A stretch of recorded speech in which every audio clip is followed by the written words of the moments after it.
สายที่2เป็นการงานนะครับกระผมพันตรีสมพรสุโธสากรรมการสตรีจังหวัดนะครับ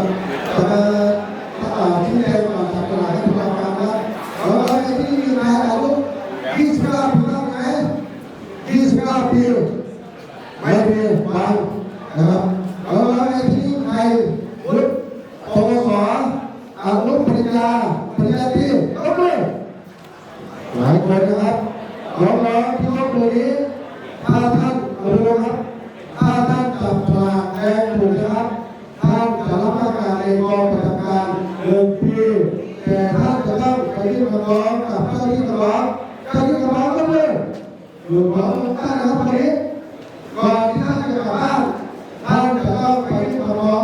กับพี่ที่คนก่อนครับแล้วน้องจะมีสิทธิ์รับราชการในกองประจำการ1 ปีครับแล้วต่อไปครับขออนุญาตเชิญนายอาหารจังหวัดคนที่1ครับพลังของเราคือ3สำหรับพี่เรา